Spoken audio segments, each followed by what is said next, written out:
Three, two, one, action.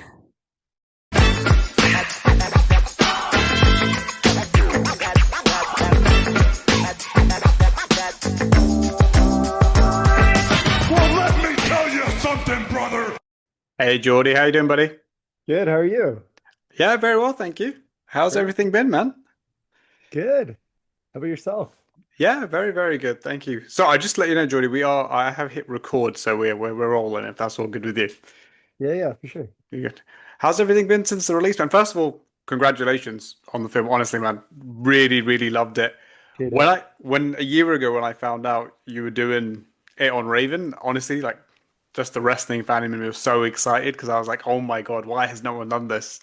So when I heard about it, and obviously the final product, awesome stuff, man. Really big congratulations.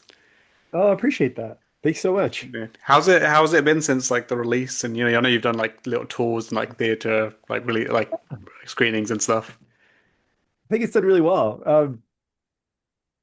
It's always kind of hard to like the funny thing about being like a documentary filmmaker is it takes years to make a documentary.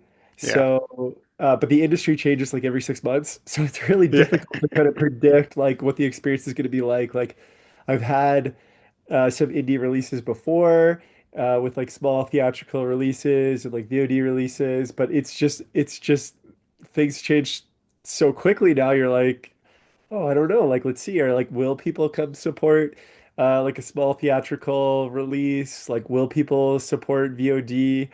Or are they like, all all in on streaming or like or is like everybody watching TikTok now? Like, how is this really going to play out? And I think it's been good. The fans have supported it. Wrestling fans are such an amazing fan base. Yeah. Uh, like Loyal. it's hopefully a documentary that, yeah, they're loyal. And I mean, I think it's hopefully like a documentary that like anyone can appreciate. I think it's just an interesting story, but I think fundamentally like I made it for wrestling fans, and I think wrestling fans are really smart and really Mhm. like appreciate the business. Um, so I'm glad that they do appreciate the film, and like the reception's been really positive. So it's really exciting. Has there been anything that surprised you? Like in terms of like how people have perceived the movie. Yeah, yeah. Uh, that's such an interesting question. Uh, I don't know. I I I was I asked that's that going in like pretty open to like to what the perception would be. I think I was like sort of like maybe not surprised, but like relieved that like I think people understood what like I was doing and really are so appreciative of Raven. Like my like impetus for like doing the documentary was basically like there have been a lot of great like wrestling films and there have been a lot of great movies about artists, but like what I find unique about Raven is that he views wrestling as like high art. Like he doesn't separate wrestling from like, a Martin Scorsese movie or something that does get those kind of accolades or that kind of respect. In his mind, it's all the same. It should be high-end storytelling with three-dimensional characters. It should be believable. And he's essentially like a method actor and artist in that world. And I was like, well, I don't know. Like, I don't think there's a documentary that's really tackled someone like that in the world of wrestling. Like, I'm yeah. not sure if he's the only one, but he's definitely one of the few people that's like that open about it or that open about like viewing wrestling sort of through that lens. So I was like, okay, there's been a lot of great, documentaries about artists, a lot of great documentaries about wrestling, but I don't know if there's been one about an artist like in the world of wrestling like Raven. Mhm. And I think the fans have appreciated that. Um, and I wasn't necessarily sure that they would. I was like, do Yeah. wrestling fans appreciate wrestling as high art? I think they do because I do, and I think that I found that they do, which has been Yeah. a relief, and it's been awesome that they appreciate it in that way. Yeah, no, the reason I asked that question about like if anything surprised you is because it is so layered, like what you did with the film. Like I Thank feel you. like I could show it to someone else and maybe the first few minutes they'd have to get over the hump of like the wrestling. But I think once Yeah. they got into it, he's such obviously Raven's such a captivating fascinating personality. I think anyone would get sucked in after a while, and all the like the layers with like obviously his disorders and things like that. It's just so yeah, there's so much depth, and like it got me more emotional than I actually anticipated. Oh, that's great. I love that. I think that's I mean, like anytime you're making a movie, that's kind of the goal. It's sort of Yeah, like an emotional medium. So that's you really want to great. tug on the heartstrings. Yeah, exactly. That's really what it can offer. It's I first of all like when I looked at initially it's like some of your work and things of that nature, I was like, okay, this interesting like him coming from that angle, like from that realm of like I know like your production company does a lot of like branding and like common marketing kind of Yeah, stuff, right? So I was like, oh, that's an interesting jump from that to this. And but then when I looked a bit deeper and I saw you produced the Charles Manson film, and brilliant. then obviously hockey player the Bob Probably. Probert story, yeah, sorry, Yeah, yeah. yeah. No, it's And I okay. was then I was like, oh, okay, no, I see a trend here, like because they have similar kind of vibes to all that kind of the layers of like their stories, the complexities, and I was like, okay, this makes a lot of sense. Yeah, it's funny. Like, so I mean, it's been quite a while ago now. Like that Bob Probert documentary came out in 2019, I think. Yes, yeah, yeah. And I think one thing I like really So I made the documentary just because I thought Bob Probert was a phenomenal character. I'd seen like the Amy Winehouse documentary, and I Yes. really liked the way that she sort of narrated the story, even Mhm. though she'd passed on. And I was like, oh, I think that that would really work well in a sports documentary. And at that time, that felt kind of original. And I was dealing with all this material. Like, and he hadn't done like a lot of like in-depth interviews, but I like had this archive of like him telling these like really personal interviews from like interviews he'd done for his book. Mhm. I was like, okay, yeah, that would be really cool. And but one thing I appreciated when the documentary came out was that within the world of hockey, there's like hockey fight fans. They're Mhm. like not so much fans of the sport of hockey necessarily as much as they're fans of hockey fighting. And Yeah. he's like, in terms of hockey fighting, he is the GOAT. He was a phenomenal hockey player, all-star hockey player, but the best, probably like the most dominant hockey fighter ever. Mhm. And I was like, oh, this is like interesting. Like, there's like people had talked about like hockey fighting, but like there was kind of this moment where like, his hockey fights are making like the front page of the sports section in like New York and like he's kind of becoming a superstar through this like niche world within another world.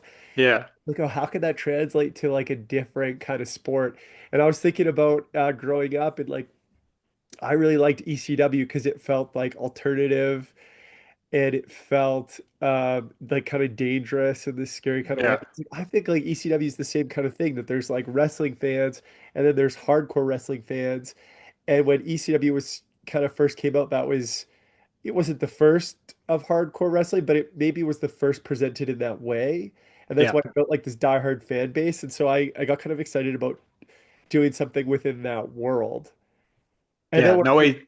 I heard Raven on a podcast, I was like, oh, this is the guy. Like, this guy is so brilliant. It would be such a phenomenal sort of like, Was it the uh, Stone Cold podcast you had it on? yeah, yeah, Yeah. yeah. I Yeah. heard him on Stone Cold. And even like, like Stone Cold Steve Austin's obviously like like, I think like you appreciate this, I'm sure, as like a wrestling fan, and I appreciate this. Like, um, especially of that era, like those wrestlers are so smart. Like, they were so involved in the storytelling and the writing. Yeah. So it's not like Stone Cold Steve Austin is such a brilliant guy. Um, And I just love hearing these like it's wrestlers in general, but especially of that era, like kind of dissect the business and like what works and what gets over and like Hmm. yeah. And And Raven is like a mastermind of that as well. and he's just the mastermind of that. So it's like, oh, this would be such a fun documentary. And fortunately he was on board with it. Yeah. I think, you know what, because I got really into Raven, I would say like Oh, nice. 2010, 2009. I think that's when I really like almost appreciated him because I was old enough to like really understand, oh, this is how good he was. This is like how Yeah, yeah, yeah. like he had all these layers, he was so smart. And I was like, Yeah. oh, he's amazing. And I got enamored with him. And then even then I was, oh, there's so much. I wish I could know more. But Yeah. I think I remember watching this shoot interview of Raven. I think it was him and Tommy Dreamer in 2010, and they're just watching their rivalry and they're Yeah. going through stuff, and it was fascinating That's stuff. cool. But now, and he talks about chair shots then, and he was like, "Oh, why can't you do chair shots to the head? It's so easy. You just do it like this. This is how you do it. But then, like when he talks about it now, like in the documentary in interviews, he's like, "Oh yeah, I shouldn't have done chair shots to the head." Yeah, And yeah. like his shift in like certain mentalities and maybe you could say stubbornness and not. I'm like, okay, maybe that time 2010 wouldn't have been a good time to actually do a documentary on him because would he have been receptive Oh and oh yeah, so that's a open really and good point. I found that in general, like it's like better, and I started, sorry. I yeah, noticed you're this good. let me turn this off. I noticed this like when I did like I've done like a bunch of kind of sports documentaries, and it's much more they work a lot better if your subject has been removed for a while, like has been retired for a while. They Yeah. just gain perspective on things. And like obviously now he's feeling the impacts of those chair shots. Um, I just love like I love like what he did with the genre of hardcore wrestling. Mm. Like obviously there's been a lot made of his like storytelling and psychology, but like even his matches in WWE, like he had like a car chase wrestling match. Like he did, or like where he's like head, like he's doing that match with Hardcore Holly and his like head gets dunked in the toilet. Like Oh yeah, yeah. they're like almost like action, like it's so cinematic. Yeah. Do you know what Yeah, I mean? In yeah, terms of yeah. storytelling, it's so like When I original, was a funny, kid, and those fun, and I the loved that as a kid. yeah, when those two moments were literally like ingrained in my mind. Like I remember Yeah. us being the car chase. I was thinking that's the greatest thing ever. Like, Isn't that phenomenal? I can see yeah, why they don't do it all the time because it's like it's been, logistically so challenging, yeah, but it's so brilliant.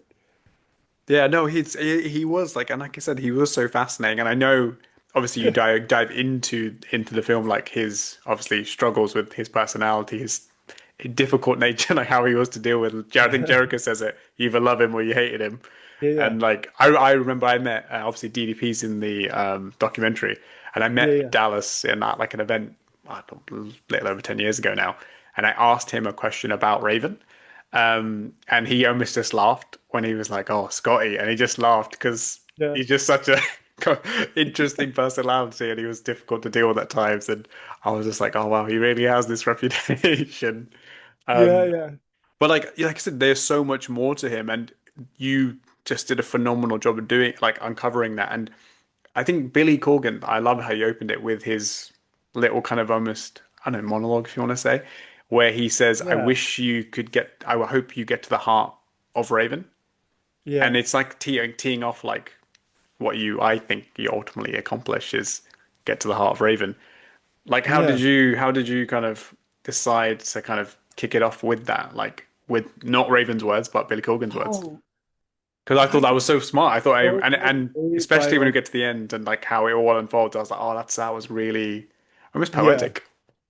Yeah. Thank you. Yeah, I think that's the goal. I just was so blown away. Like when I talked to Billy Corgan, I was like, oh man, this guy's such a genius. Like every bite was like, this is astonishing. Like how, like even that bite where he's just like, wrestling at tracks, adrenaline whores, coke whores, attention whores. Like he just speaks in a way that like is poetic, but Mm. brilliant. Like he can just dissect things so quickly. Like when he said that, I was like, that's exactly what I'm trying to do. And he said it so well. I was like, oh, that'd be kind of cool to like have this sort of like preface the film with this intro of Billy Corgan, basically kind of breaking it down, which like you wouldn't normally do, but he expressed it in such a brilliant way. And the fact that it is Billy Corgan and the fact that Raven's kind of this like grunge character in the alternative space, and Billy Corgan kind of helped give birth to that. It just felt like it made sense. Yeah. So No, like I thought I was like, well, we'll lead with that into the documentary. And then I ended up like not even cutting like the bite down that much, which is an unusual choice, but it's like just a minute of him talk like if it wasn't him, maybe, like it probably wouldn't have worked. But it's Billy Corgan, so yeah, the kind of it didn't feel out of place because I think also Billy's involved in wrestling now as well. So exactly, it yeah, kind of made all the perfect like sense in the world because he was this rock icon and all that kind of stuff. So I was like, no, that works. And because he understands wrestling as the wrestling fan in me is like, okay, no, yeah, It's the stubbornness, if you will, the ego of a wrestling fan. You can be like, no, you can say it because you know what Yeah, you're yeah, talking exactly. about. Exactly. No, I Yeah, also one of the things I like really liked was I don't know if you recently saw there was a Sabu documentary that just came out. Joe Clark did it. yeah, Really great stuff, and he did a similar kind of style of like he followed Sabu along, and it was like year here, 2 years that he was with Sabu, and of course you had the wow. similar thing with Raven. Um, Yeah, what was the decision to go into doing something like that? Because a documentary in itself is a huge commitment, right?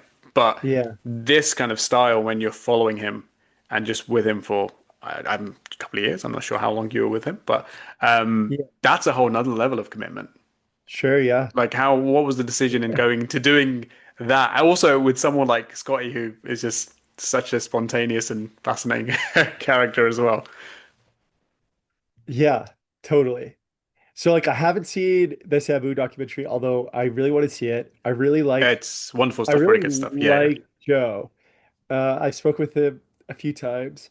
And yeah. yeah, he's doing something very similar, like in terms of just like being an independent filmmaker and trying to make that work, which is a bit of a racket in and of itself. So like I'm definitely rooting for him and I'm a huge Sabu fan.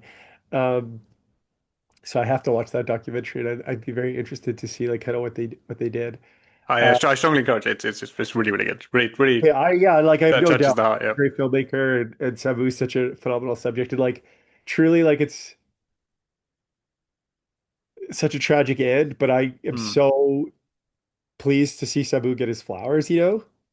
Like I mean he brought like all that table stuff and like so many elements of the hardcore style he invented. And Mhm. so he just was such a important figure in the wrestling space. So it is exciting to see him finally get that recognition. Recognition. Yeah. Yeah. Uh, in terms of making the decision uh to follow Raven, I think those are just like kind of the documentaries that I like. Like I nowadays there's been a real shift from like especially like there's been a shift in the documentary world away from like the cinema verite follow documentaries, at least like the true follow documentaries where things aren't all set up, Yeah. into more um storytelling, interview-based documentary. Yeah. Because the latter is a lot easier to plan for, um, and it's a lot easier to sell because you like there's so much more certainty in terms of like what's going to happen, what the film's going to be, and that's why like most like Netflix documentaries are like that. That's just like Yeah. easier to get funded. Um, but I just think there needed to be some sort of modern narrative in terms of like, or sorry, current narrative in terms of like what Raven's kind of going through now, like some sort of impetus to like motivate looking back, I guess. Hmm. And I just thought it was exciting. He's up to a lot of like really cool stuff still. Like he's still, doing stuff with NWA and with TNA, who's doing like such exciting stuff. And so we were able to get and like MLW, and we were able to get like really great like behind the scenes access. So it just felt Yeah. like we should take advantage of that opportunity. And the thing about Raven now is like, yeah, he has this reputation for being a bit um difficult, I guess, throughout his career. I'll say like my experience was like he was not difficult to work with, Hmm. that he was quite a nice guy, and I really enjoyed working with him.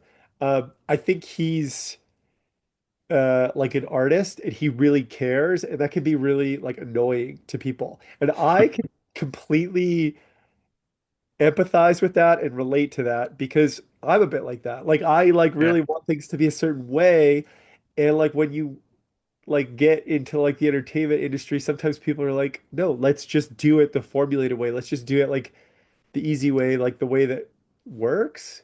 Because it's like it becomes a job for most people, and they get really frustrated when you create a lot more work for them just to make it a little bit better, Hmm. you know? Yeah. So, and so I actually understand where those people are coming from. You know what I mean? Like when you're on a film set and it's like you're working like a 16-hour day instead of a 12-hour day, and everyone's exhausted because the director wants to do something that's only going to make the movie a little bit better, that's very frustrating. But I Yeah. completely understand that as a Yeah, filmmaker. yeah. And I can and I think that's like kind of what it is with Raven, you know? Like wrestling, especially at that time, like they didn't break up Raw and SmackDown or any of this stuff. Like you were wrestling like almost every day, like constantly on the road. It's such a grind. It's so hard on your body. It's so exhausting. The travel, wrestling every day, like trying to come up with angles. And it's a lot more work to do things that are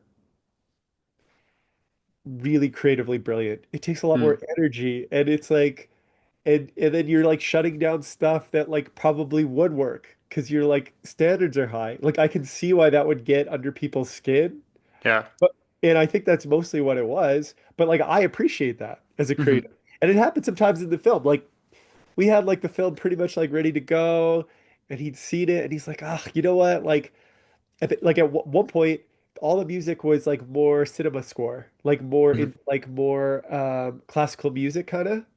Like instrumental stuff. Instrumental, yeah, yeah, Yeah, yeah. instrumental, but like it had like violins and like it was like more like what you'd see like an yeah, in a lot of movies, right?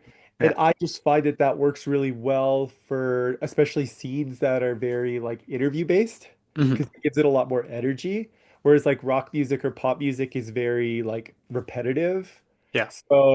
So it doesn't bring as much energy to scenes that aren't as like active, if that makes sense. Yeah. Um, and he's like, no, no, no, no, dude. It's like he's like, it has to be rock music. It has to be like alternative. Like I'm Raven. Like Yeah. I was like a like grunge rock guy. And I was like, ah, the whole movie was like done. It had been approved. And then you have to go back and like I'm like I and not even know if it works and like try rock music throughout. And he was totally Yeah. right. Like it actually it added a lot more energy to the movie. It was an important decision. In hindsight, sounds like kind of an obvious decision, but like Yeah. But um I mean, not definitely not to your level, Geordie, but on my background actually is in film. I actually currently am oh, doing right on. a master's in screenwriting as well. So that's Oh, why what are my you? podcast is very much the merging of the two worlds, Oh, you I know. love that. Yeah, so I have like some sort of understanding of the That's process and everything. But yeah. yeah, the little tweaks I understand because I do teach kids and we make films and stuff like that. It's obviously on a much smaller scale, Right on. but when we just tweak little things, and sometimes my boss is like, "Oh, can you just change that?" And I'm like, "Oh, I thought it was done, and now I have to spend another 3 Yeah. hours tweaking this one little thing."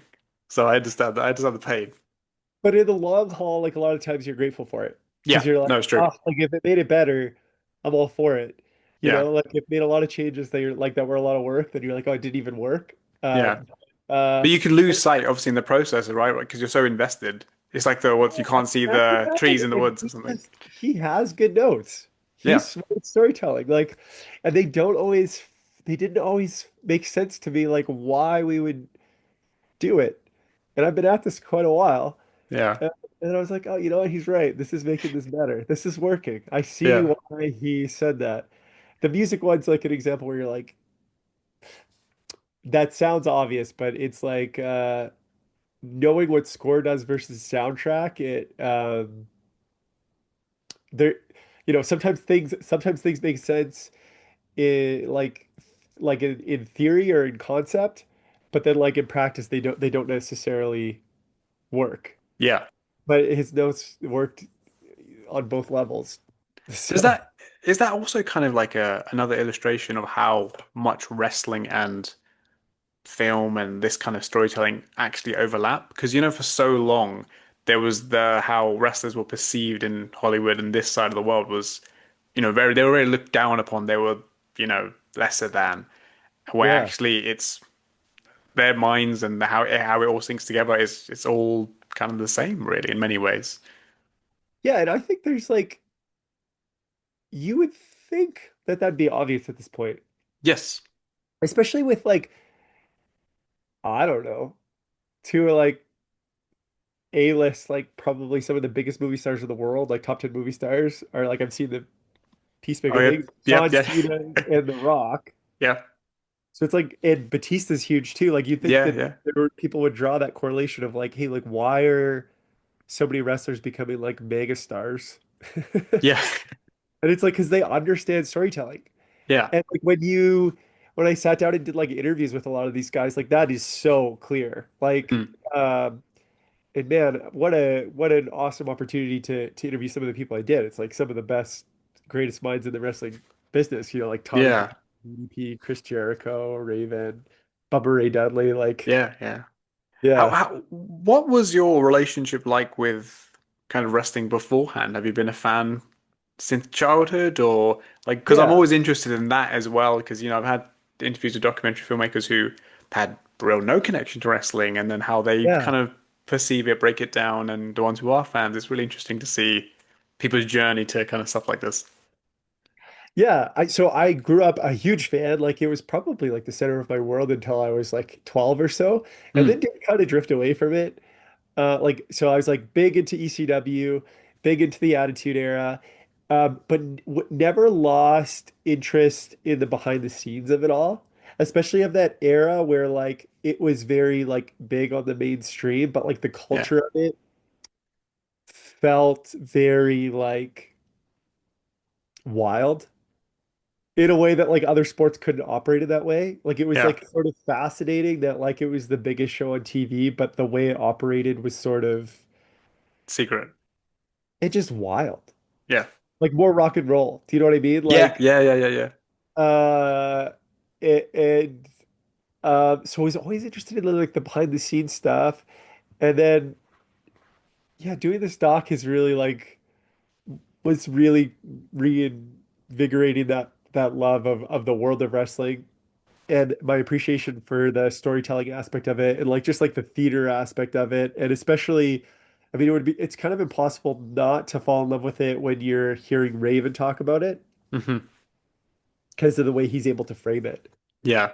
No, I agree, and I think yeah, again, such a fascinating like mind, and so Yeah. he's so universal because he makes the reference to like when he was talking about Paul Heyman, he was Yeah. the Scorsese to my De Niro, and he Yeah, he makes those makes pop sense. culture references, and I was like, yeah, that's true actually. Yeah, absolutely. Yeah, and one of the things, obviously, I remember when I spoke to Joe and he was talking about working with Sabu. Sabu seems a bit more of a closed off kind of guy, Sure. as opposed to Raven, who's very kind of talkative. Um, Yeah. what was that kind of relationship like in terms of the very beginning of like, okay, you wanted to do this, and then okay, the process to getting to filming, and then when you started filming, how quickly did Raven be like, okay, yeah, I'm gonna do this. I'm gonna talk about whatever you need. Like, what was that? 'Cause did it take him time, or was it kind of an instant click? So like initially he was definitely game. He definitely wanted the documentary to be honest, and he was Mm, very open about the idea that um that I would be able to sort of have a certain level of creative freedom to do this like kind of portrait on him. He almost like didn't want to be getting in the way of it being honest. yeah, And like because when we filmed, I saw in interviews he was kind of like saying it had to be like I think his condition was like it had to be warts and all, like has to be yes. everything, right? Not just the nice stuff. Yeah, and I think he's gained a lot of perspective in terms of how he'd operated, like what mistakes he'd made, which things like he kind of regrets, um and so he was game for being honest. That said, like I think there were some things that took time for him to open up about. Hmm. Like I think particularly like his disappointment at the end of his career in terms of how things had panned out Yeah, in WWE and about maybe not feeling like he didn't get the recognition he maybe deserved for being as influential as he was. He was a little hesitant to talk about that because he'd gone to therapy and he'd kind of worked past that and he just didn't want to be living in the past in that way. yeah, Ruminating on that anymore. He's like, he took a lot of work. He'd kind of gotten past that. But to his credit, he did open up about it. And I don't think there was anything that at the end of the day he didn't. So, like to answer your question, I mean, he was pretty well open about most things in the beginning. And by the end of the documentary, I think he pretty well opened up about everything. And I don't think there was anything he said he didn't want to talk about. He yeah. was pretty much game for it all. And I love how I think one time you left it in the film when you were like, oh yeah, if you need a moment, you can take it. And he's like, no, no, I'm not a pussy.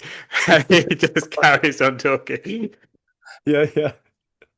And that's another thing as well. Like he's so spontaneous, right? He's just comes out Yeah. with all these like little quirks, and I'm sure he Yeah. did plenty, maybe some we didn't even see. How did you find dealing with that? Because I'm imagining that happened a lot. I love that stuff.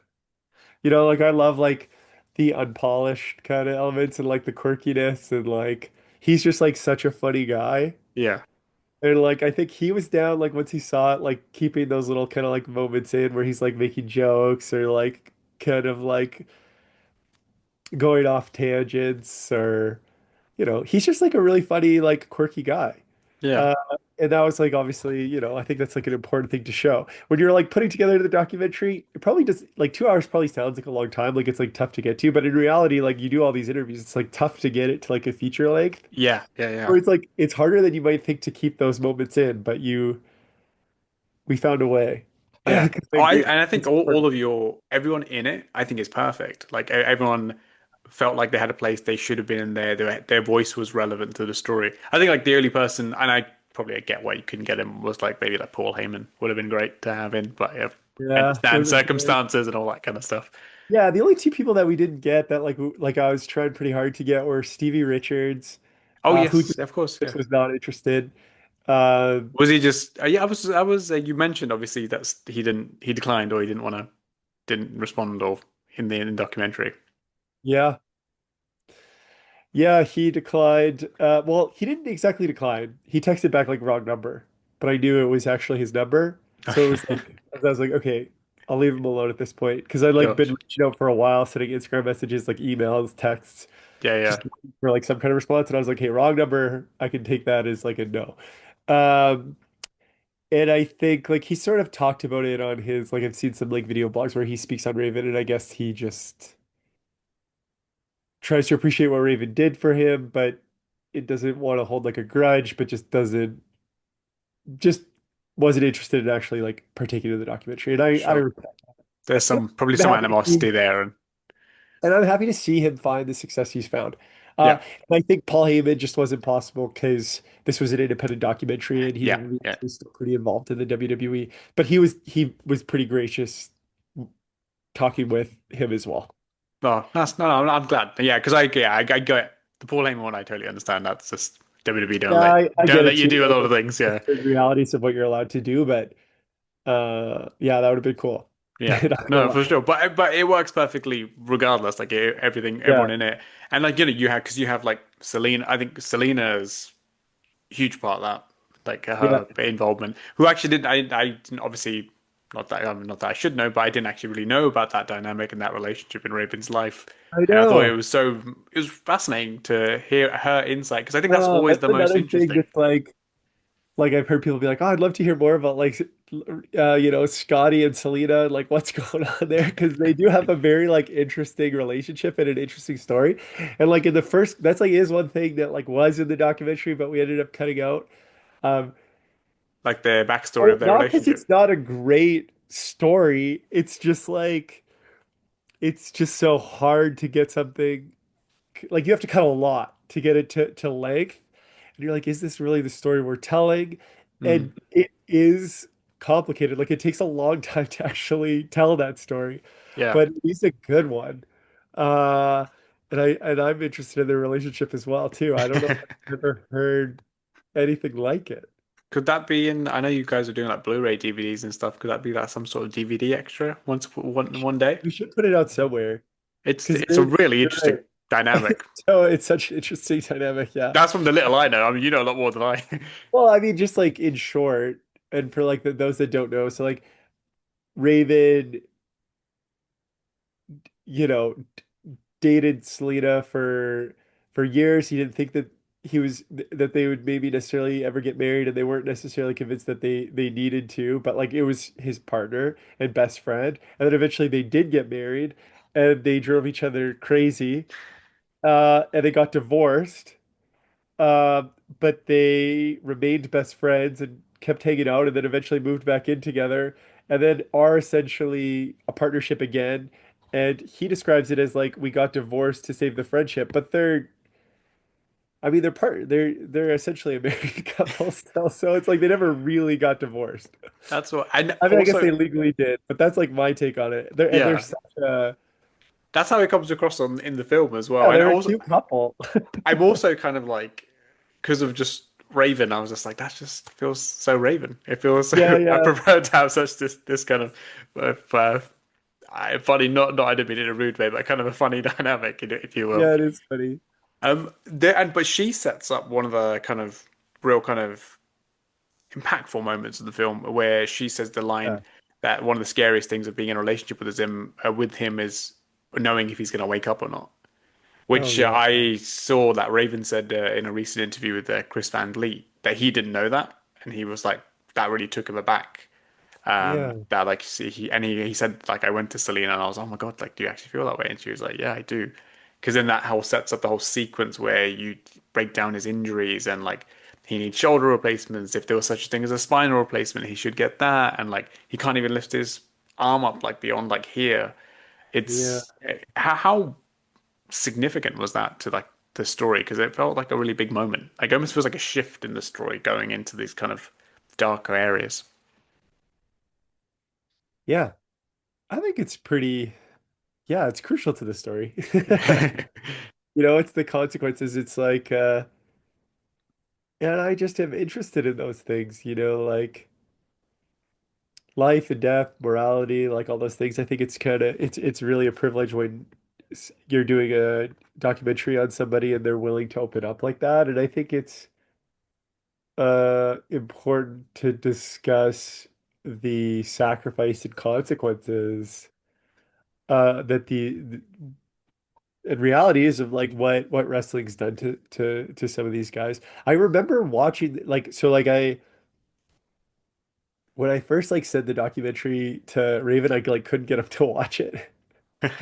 Uh, but not like it's not like he's like lazy. Like it's not because he was like lazy or anything. He just like it's an intense thing, you know, Yeah, like for someone to basically put your life into like a hour and a half or 2 hour movie and it deals with like all your struggles and psychological struggles and everything you've been through.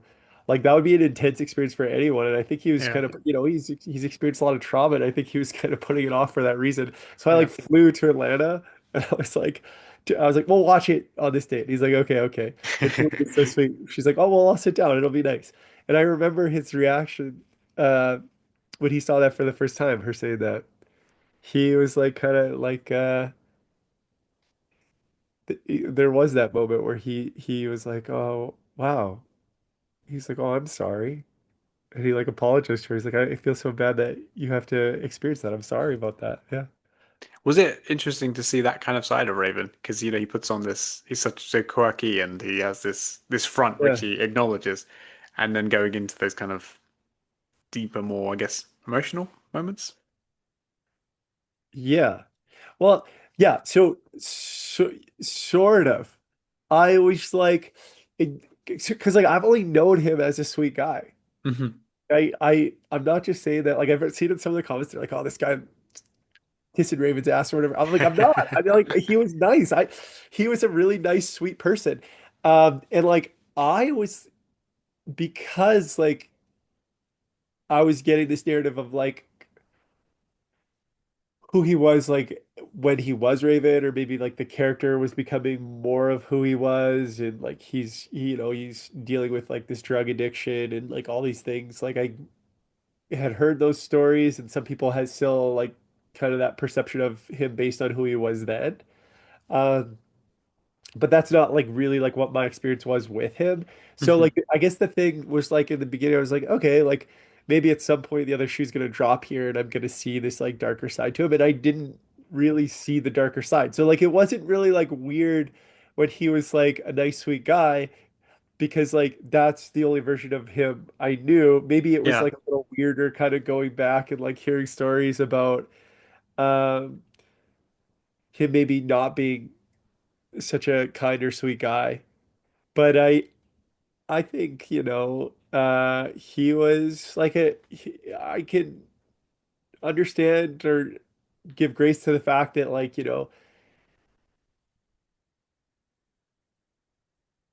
the film I think kind of goes through those like reasons based around trauma why he might behave that way. But Yeah, also like even just like the wrestling like lifestyle, I think you have to kind of appreciate when you're on the road all year and your whole world revolves around your career that way.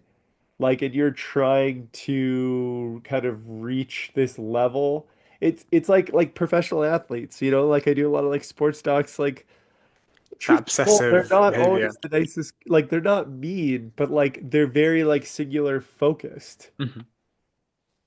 And I think that plays a part in that perception of him as well too. Is like Yeah. he had a goal in mind and he was trying to become world champion, and that's really what wrestling was consuming everything. Yeah. And also, and with all due respect, and I'm sure obviously they acknowledge it, a lot of them said it in the documentary, that Yeah. ECW locker room was probably the wildest of the bunches to be part of as well. So that Yeah, probably didn't help. exactly.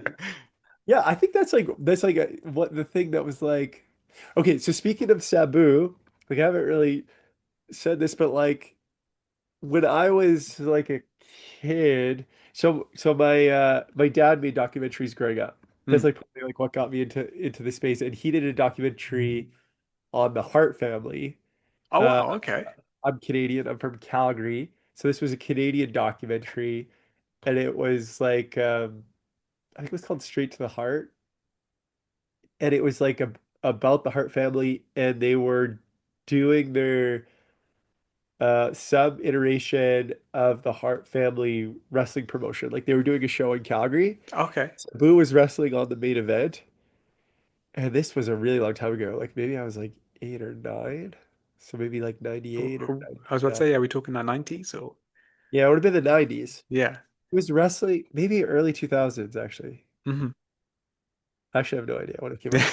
But In that I realm. was there and they were kind of humoring me saying like, oh, I was a PA, but I was definitely way too young to be a PA. But I was Mhm. like there like kind of behind the scenes. And I remember Sabu basically like, he showed up, he wrestled like a very like total pro. Like he showed up on time, but he just showed up right before the match, wrestled a very violent match with Teddy Hart.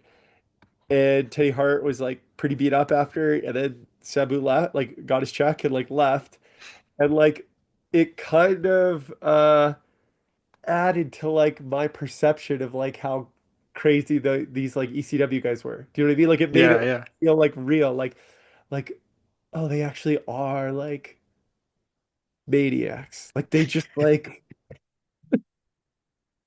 because I think like one of the magical things about wrestling and like people talk about this is like everyone's kind of like in the know that it's like a work. Performance. Yeah. But like I think the wrestlers are so good and they're so savvy that they can sometimes make audiences believe that like, oh, the whole thing's a work, but that was real. Like that one Yeah. thing was Yeah. like Yeah. real. And I'm very like that's like really exciting to me is like how they're able to do that. Mm. And that was exciting to me as a kid because like knowing the Hart family, like I had a sense that it was a work, but like there was always things of like, oh, but like I think that part like actually happened.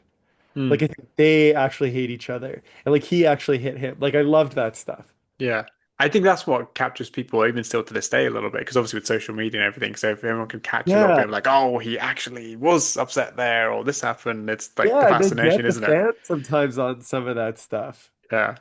No, it's no 100%. And I mean, we talk about that sequence, but then the one that really got me with and the layers of like when you really unpack his like difficulty, Ravens, they're kind of the explanation of why he was the way he was and why he was so difficult. And like you've taught me about histrionic personality disorder. I had no idea that was a thing. Like I was like, what? I knew about what was the other one that he had? Sorry, he had was it Narcissistic narcissist? personalities. Yeah, I heard about narcissistic personality disorder, but I hadn't Yeah, the histrionic one. I was like googling it as I was like watching. I was like, what is that this? was interesting. Yeah, Yeah, no doubt. And but then I think the one that really got me though is when he talks about his relationship with his dad and how yeah, his dad never said "I love you" until he was like 27, and that's only because Raven sent him a letter saying yeah, you never said I love you, and I want more of a relationship. And I that like really tugged on my heartstring. That like kind of really broke my heart. Yeah. And then I was like, well, of course you were the way you were. And now in hindsight, like knowing more that we do about mental health and stuff, I was like, wow, all these signs all like really were there. Like this is why Yeah. you did this, you're acting out and you were behaving. I need to be the loudest person in the room. And that's kind of now like it's like, okay, it's like that's like typical, trauma or, you know, needy child, whatever you want to call it. So Yeah. it was really that one really hit me. Like that was like a really, really like, and the fact that he still had the letter and he was reading the letter really like got me. Yeah. Like, Well, I think that's like what, oh, there's Poochies coming up this. Oh, sorry. Uh, that's we always like a good cameo. they're interrupting. Okay, guys. Um, yeah, so like I think that's like is like if you're gonna do a documentary, like a biopic kind of documentary, you look for the opportunity for of like with those kind of layers. You know what I mean? Mm, Like how emotionally honest and how much of this person's psychology are we able to really explore here? And I think yeah. that's like what was so exciting about this documentary was he was willing to go there. And I think like I just grew very fascinated by like similar to like any acting performance, but this is one that he was living in for so long. So it was like he invents this character of Raven and he draws from his childhood experience and his like childhood trauma and it creates this three-dimensional character. But as he's doing that, it's giving him this like opportunity to re-explore that trauma. And then he sort of realizes like, oh, you know what? Like I maybe I am more of this Raven character. You know, like th this pain does ring true to me, and he kind of like loses himself in it. Yeah. And I think that's fundamentally like what the story was. Yeah. Like or that's what the story is there. Yeah. And then suddenly it goes from like he's not servicing the character's actually being like quite damaging to his own life and his own psyche, and he has to get out of it. And it's like the character's no longer servicing his ability to like re-explore trauma. It's like kind of taking over. But Mm, it was the impetus to him, actually kind of working everything out and coming out on yeah. the other end of it. Yeah. No, and that's what I mean by like the layers of it all. It's like it's really like there is so much going on there. And then like, I was I like, appreciate that you are, I'm really glad that you appreciate that. yeah. And it probably like the exact right person to watch the documentary. It's like Oh, so and I, like I appreciate it. I if mean, you're no, like I a mean, I master appreciate at you doing screen. it. Okay. Oh yeah, thank you. Because I think I mean, I didn't like, I knew many little things from just interviews and stuff, but this was like a whole new world. I was like, oh my goodness. Because I know a lot about the wrestling stuff, the Sandman stuff and stuff. It was interesting to revisit that, but the other side is what really was capturing me because it was all the personal stuff because I had no idea. And that's what I think it's the heart of it all. So that's what really kind of tugged me and really like sucked me in, I thought. And Yeah. one thing I really thought this really encapsulated, he really is like almost I'm trying to don't mean it in a derogatory way, but like when they use the term like starving artist. And Yeah. not that he's starving, obviously, like, he's done well for himself, but he does really seems to kind of epitomize that kind of like he is that, he could have Yeah. potentially gone here and Yeah. Well, maybe he he got in his was. own way as well to the getting higher. Yeah. Yeah. Yeah. But he like it really does feel like this is the story of like, the starving artist. Like because he left WWE when he had everything, like theoretically, Yeah. financially and all that kind of stuff. But because he was like, Yeah. no, I have to wrestle and I have to do this. And he Yeah. gave up, how much for 6 figures, I think he said. Oh, absolutely. And like I think like he's like was like he's a self-proclaimed tortured artist for sure. Yeah. I think he recognizes that like his life revolved around his art and that, that was fantastic. I don't think I think he appreciates like the kind of life that provided for him, like what an interesting life, but it also is really damaging at times. And Yeah. We kind of led him to getting it his own way. Did you do, but when you were, I don't know, whether it was interviews or when you're constructing it, was that in your head that this is like, almost like this is what it is? Like he is the torture, like he is like the starving artist. He is like, he's the guy that could have been, but he never, is that how you kind of frame it? That's how it seems to come across with the Yeah, narrative. Like yeah. it was like, but because you do give him the flowers, but I think Jericho talks about it as well. Like, he could have been, he was great. He had all the Yeah, tools, yeah. but his own personality and plus, the perception of the time didn't allow him to, get higher. Yeah. Yeah. It's tough. Like that kind of artistic integrity leads to such phenomenal work. Mm, Also, it's like it's when when business is involved, it's difficult to like I can understand uh if you run a wrestling promotion, you're or like because it's the same as like a movie. Like if you're are you willing to put to gamble it all on this person? Because that's what you're doing. mm, Make somebody a champion, the whole your whole company's resting on them. yeah. And so I think the talent was there, but maybe like with his addiction and just where he was at psychologically, I think the promotions were a little bit nervous about maybe putting that trust in him. Hmm. And obviously, like I think by the time he went to WWE, he was clean, but I think there was also some politics at play, Sure. uh, where he maybe got under the wrong people's skin and had Yeah. And that was and I also think the a lot of time that where, is like, yeah, it's like it's kind of where that artistic passion, as I described, is sometimes really irritating to people. yeah. Again, And I can relate to. So, yeah. so And I, that and like I, and I made totally it a get fun it. subject for me because I was like, yeah, I know how that feels, where it's like nobody wants. I'm annoying everybody with this passion, but like I just really think that this is what's best for the Yeah. project, and I think he just had that relentless passion. Yeah. And also he was like the victim of the time because that was still Yeah. when bigger guys, like top guys didn't look like Raven. Like Yeah, that's a if good you look point. at it was like Hulk Hogan and The Rock and Stone Cold and very clean cut, very big guys and a lot more cleaner look than a Raven, should we say.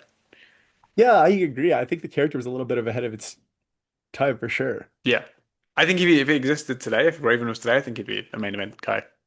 Yeah, I think so Like too. yeah, no, And 100%. Like there was a lot of like really great like opportunities that I think they didn't play with because like they were looking at wrestling through like it's what's traditionally worked and they were maybe it just felt a little too cutting edge or I don't know. Like I think they could have done a lot more with the flock in WCW. oh yeah, Like 100%. I definitely don't think like they needed to like put every single member of the flock over, Hmm. but like they could like they were so dark and kind of scary. Like maybe they could have gotten over maybe in more dirty ways, or they could have like even like behind the scenes stuff. Like I don't think they had to go like make Raven so comedic so quickly. But that's like just my Mm. own opinion. Like maybe No, like I the agree with you. Flock Yeah. could have like been messing with like NWO. Like maybe they're like sabotaging cars or they're doing like petty stuff. Like maybe they could have been like more like the Manson family. Do you know what I mean? Like they Yeah, just yeah. there was untapped opportunity there. Yeah. No, I know. I 100% agree. And like he, even in WWE, I think he could have.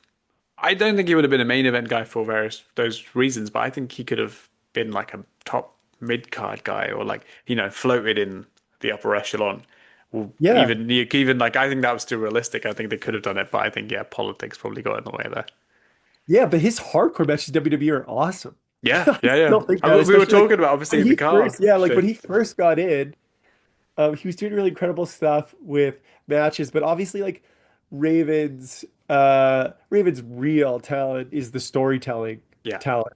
And he maybe didn't have the opportunity to like do that. storytell at the level that he's able to when he's given Yeah. that. and freedom too.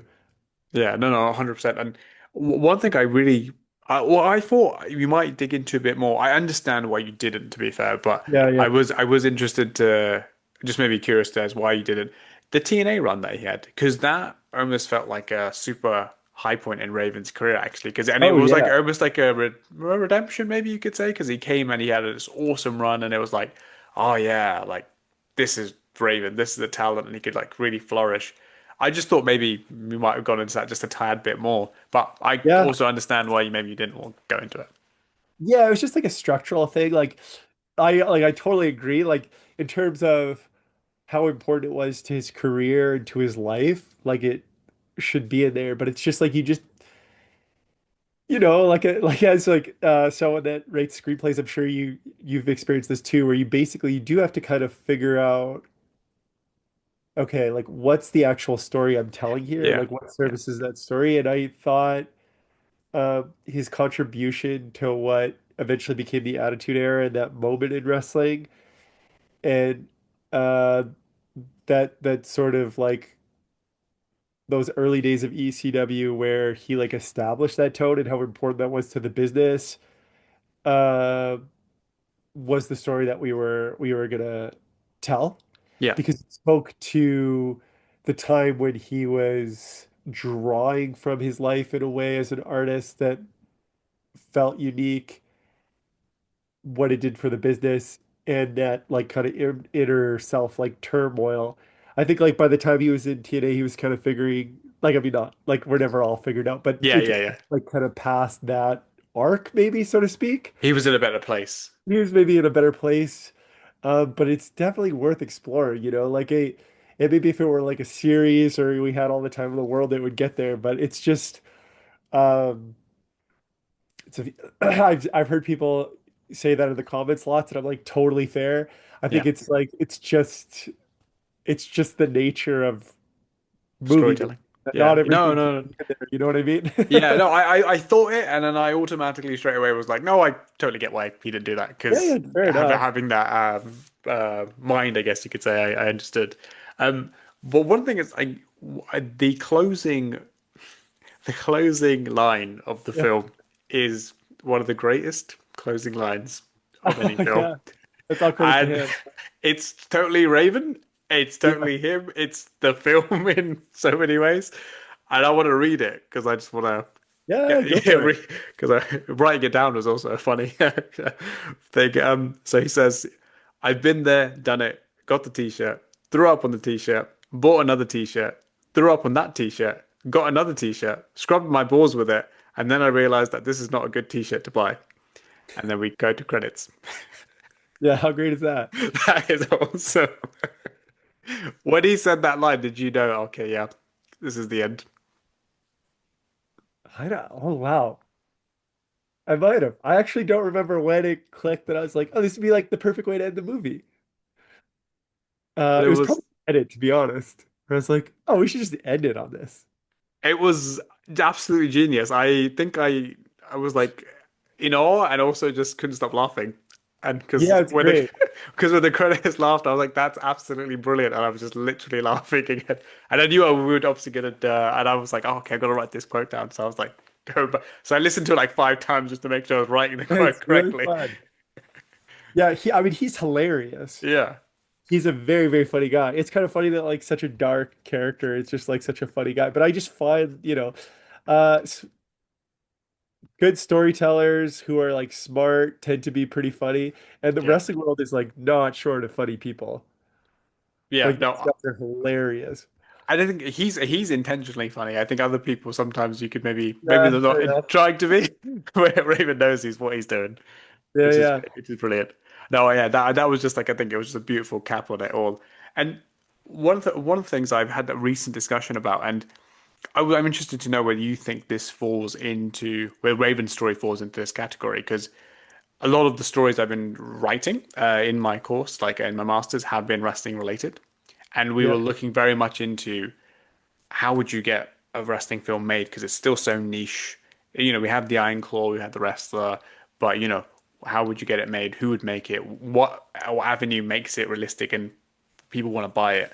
And one of the common themes where people buy it is the fact that they're often tragedies, or there's a very heavily tragic element into it. And it always seems to be the case in some respect that there always has to be it has to be a tragedy in some form or fashion to maybe get greenlit. Do you feel that's kind of true? And does Raven's story still kind of there is the uplift and he does end on a high, but does Yeah. it feel still fall in that category, do you think? Uh, I think genre-wise, like I don't really think of the movie as a tragedy. Like I think it fundamentally is a win, although there's like tragic elements. I think Yeah. like through the nature of story structure, you always need to you need to overcome something, right? Like Yeah, most yeah. like it's kind of funny like when you like adapt, like you're the right person to talk to about this, but it's like one time I showed not Raven, but like in a past documentary I made on someone, I showed them and they're like, man, it's a lot of like negative stuff in the beginning. And I was like, yeah, but that's kind of story structure, right? Like Yeah. it's not really a movie if you're just like, hey, this is all the great things that happened in my life. Like that's not really a no, like the story of your life has to be like, what did you overcome to like Get what's here. your great arc in life? And Yeah. so by that nature, you do kind of have to focus in on some of the like negative aspects of your life. Like I've Yeah. seen documentaries where they don't do that and it's like a disaster, right? Like it's like so boring.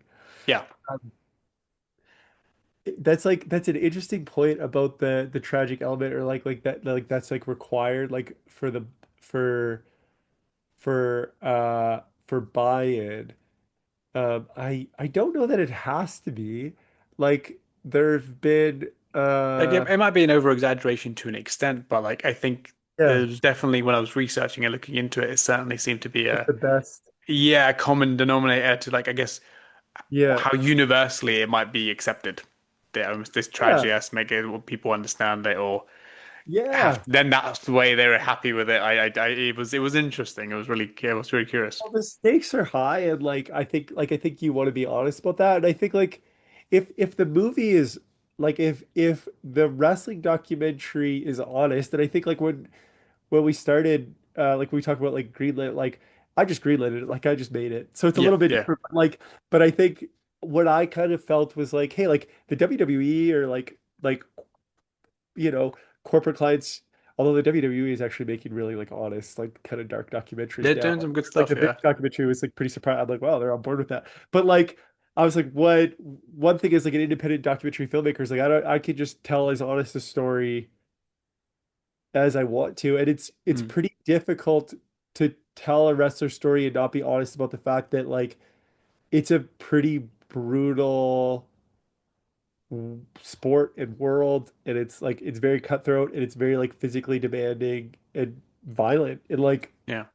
that's just the environment of it, like and in terms of like the drug use at that time and like the reckless nature of like what they were doing, like I was like I think you just have to, like if we're going to tell it on a story, which is like what Raven wanted to do, what I want to do, we just had to like incorporate it. And yeah. No, So I get I that. think I I think think I think if that in I the think I think if you weren't like I think the maybe the reason that like that's constantly explored is just because like probably it is just like more fascinating. You're like, mm, wow, like that's pretty crazy. And I think it is just like I think people just want an honest depiction of the world that they're getting a window into. You know what I yeah. mean? Like um Because I think there was a phase where any wrestling kind of film, certainly if it was outside of WWE, was very negative on wrestling. So they almost used the drugs and stuff as like a look how terrible this is. like Which an I don't think explanation. that's the case anymore. But I think there Yeah, was that was that phase for quite a while. So now sure, when yeah. it's explored, it's always maybe there's some wrestling fans and maybe I have that in me a little bit as well. I'm like, are you knocking this or are you just Yeah. telling the story? I think there's a difference there. Oh, appreciate that. Okay, okay. So yeah, like I think that's a fair point. I definitely like wasn't trying to like knock the No, wrestling no, world. you definitely did now for Oh, sure. okay, that's cool.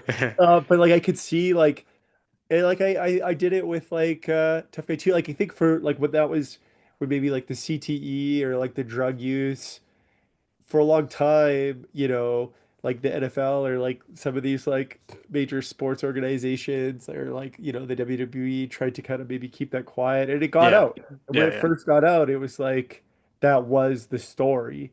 And I think it's like pretty well established that that's the case now. So, I think if it's difficult to tell an honest story without touching on that, but yeah, maybe it's not so much the focus anymore. It's just the reality of that world, and it's really up to everyone to make up their own opinions in terms of like how much sacrifice is ethically reasonable to expect out of a professional athlete. mm, Certainly, they have the right to make those decisions on their own. What kind of responsibility does the organization have? Um, I don't know, but I think yeah. like you have to be honest about the realities of the sport and the business.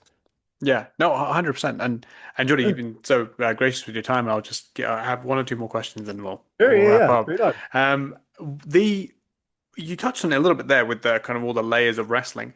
What for you makes wrestling? I get whether you agree with this statement or not. Yeah, You yeah. can tell me because I had a lot of discussions with other people like Dark Side of the Ring filmmakers, and they Oh, spoke about it. cool. How wrestling is almost like just a perfect world for cinema, whether It is. fictional or non-fictional. It's just like in so many ways, visually, the layers of like these just complex characters, the world's so obviously just bonkers in so many ways. Yeah, Like, yeah. what makes it so perfect? Well, I think like in the case of Raven, like I was particularly interested in like it's has like that artistic element, like all the things that you can explore within a movie that explores theater or performance art or like a movie. And there's so many films about the behind the scenes of filmmaking and theater and like kind of like the psychological like mind fuck of that of like Mm, taking on a character and like public perception and like just like the lifestyle of it. And then it also has like the realities of like the violence of it, which like kind of that has all the like which is like a very rich thematic grounds to explore as well. Like there's so many phenomenal movies and documentaries about like fighters and like what they're sacrificing and what they have to go through. It's like it's art done in a hyper violent setting. And like that's really high stakes, really like psychologically interesting. Like there's just so much to draw from, especially like a mm, character like Raven who you know, is like so psychological and is like so aware of all these things. So I think that's largely why. And I think like there is a reality of like like wrestling has just gotten so big, but it took a little while for like for the culture, like the backstage culture to catch up with the popularity of it. hmm. Like do you know what I mean? Like Yeah, no, I think I know. while like the wrestlers were getting away with things that like you would have gotten away with in any other Yeah. professional capacity. And certainly like ECW was like sort of an extreme example of that. That was like such a like ragtag, like crazy world that blew up to something that found a lot of like commercial success, like video games and action figures. Hmm. But the only world that would be like comparable would that be that of like musicians, like a rock band that's like found commercial success, but really they're just like a group of guys that are like touring and Yeah. partying. And so it has that to explore too. So Hmm. there's just so much there. It's such a rich world that I can see why like it makes for like really fertile grounds for like a documentary or movie. And so yeah, it's kind of like a dream as like a filmmaker. And like Yeah, the other thing no. that's so crazy is like you're like, okay, uh when you're doing a documentary that has like a lot of like interviews and interviews are kind of carrying the story, you're really lucky if you get like one or two people that are like kind of master storytellers. Hmm. Like wrestling, like every guy you talk to is like a master storyteller. Like in this It's true. documentary, like Yeah, every guy yeah, is like hilarious and every single bite's incredible. So you're like, this is really remarkable. mm, And it like it makes sense. It makes sense why that like that Vince McMahon documentary did like such big numbers on Netflix. yeah, Cause yeah. Like look at who you're talking to. These guys are so funny and such great storytellers. They're like brilliant. yeah. And even the guys that are not big stars Yeah. are the greatest minds. It's like Yeah, the yeah, people like totally. Raven, Raven learned from, like, and he was talking about, I forget his name. The grappler. Yes, the grappler. Sorry, my goodness. Yeah. Yeah, and like if I said that name to people outside the wrestling sphere, even people sometimes some people in the wrestling sphere, they wouldn't know Yeah, the yeah. name because it's not a marquee, huge name. Yeah, totally. So it's like even the guys who aren't the biggest names have the greatest minds. Totally. Which is, yeah, no, I definitely agree with that, and even your film illustrates that beautifully as well. Like we go from like the violence of like the crazy hardcore matches he had to like just Yeah. the visuals of him at home and like in pain and trying to like do his physiotherapy and things like that. It's just the range of things is fascinating. And would you say you have a defining memory moment through this whole journey and this whole film of like Oh, that's a really good Nevermore, the question. Raven effect? Like, is there like is it one singular thing that will stick with you, or how do you remember this? I mean, I still know it's still very much in the sphere, and people are talking about it, but Yeah. So you asked like earlier, like what like surprised me, mm. and like, this isn't like the most exciting answer, No, it's fine. and it comes across like a little bit like, but I swear it's true, and like it's not just like a PC answer or anything like that, but like the thing that just surprised me is just like, because like I knew that wrestlers were really smart. I knew that they were a little bit crazy. So like none of that like nothing like that could like surprise me if someone was acting like a little eccentric or like or someone said something really intelligent. Mm. That wasn't like blown like I expected that. I was actually really blown away by how nice every wrestler was to me and how generous they were and how generous like the brotherhood of it is. Yeah, Like I don't want to like I don't know very communal. very communal and Yeah, like especially like that these guys like had already had like a really like successful careers. They were very generous with like the young wrestlers. Like you like Tommy Dreamer is like the way he was running things backstage at TNA, like how supportive and kind and helpful he was and how much time he had to give like notes on everything and like uh he's just a really, really good guy. And like Raven's a really good guy. And like same thing would like take the time to like support wrestlers and tell them like how they could improve their matches. And like nothing was in it for him. He just like he yeah. would do that. And And you like show that in the film as well, don't you? yeah, There's but nice to little me too, moments. like Yeah. when I interviewed like RVD, he was like, "Is there anyone else you want to talk to? Like, let me know. Like, I will help you Mm. like get interviews." And like DDP was like that, and like they're Yeah. like let me know if you need anything, and you could like Great guys. text them like, and it was already nice of them to like get. And so I don't know if you've had the same experience like interviewing wrestlers, but I was pretty surprised how like because I've done docs in a lot of different worlds, and they were like some of the more like generous like giving people I've Yeah. interviewed. No. Like I absolutely mean that. Yeah. Uh, yeah. No, Like that's Blue Beatty's like oh yeah, yeah. He was so great. He was so really many good.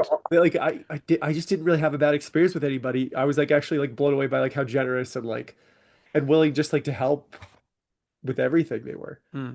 That's amazing. That's really nice to hear. And also considering, I don't mean this in a disrespectful way. Like some of those names, like Blue Mini, is not the biggest name that you ever come across in the wrestling business, but Yeah. that's a universal thing though. Like almost regardless of status, that you have that impact, like kind of experience is wonderful. He is big like though like that like Blue World Order thing like just Oh yeah, that was great. got That was over great. huge. Like you still see those shirts out at wrestling Yeah, it's shows, true. That's indie true. shows. Like I feel like he's bigger than people give him credit for. And like those were just like examples of, like even like Chris Jericho is like super Mm, nice. Like he sent me like such a nice note, and like email that's and nice. yeah, just I just had like such positive experiences with everyone across the board. So that's not like I don't know if that's like No, but I can understand that. that's the Like, honest answer of like that's like what surprised me, honestly. yeah, and I think that was if being in the fold, I guess, through the trenches. That's probably what would live with you, like to have that kind of. takeaway. So I get that I answer wonder totally. what the real thing was too, though, too, because like I was so scared of all the ECW guys. Like Tommy Dreamer was the baby face, but I was scared of him because he wrestled so violently. Yeah. I was like, this guy is crazy. Like he's terrifying. And like he's like a girl dad, sweetest guy in the world. Like, Yeah. yeah. No, that's like I Like he was genuinely just I talking think about that like his daughters and like being a family guy and yeah. like you could just tell like how much love he had like for his family and stuff. Like, yeah, it's like a more wholesome answer, but that's the truth. No, I love that. I honestly absolutely adore that. I think that's awesome. And as like a Yeah. I don't know, just as a human, I also and like as a wrestling fan, I think that's awesome. That's Yeah. the coolest thing. And Yeah. just to close it off, like, would you say there is another? I'll selfishly ask it in the wrestling space. Is Sure. there now, like, having done this, is there another one in your head, or you're like, oh, actually, maybe I'd like to do that, or maybe I'd like to do this, because you knocked it out of the park with this. So, Oh, thanks, as man. a fan, I would not be begrudge you doing another one. I wouldn't be opposed to it.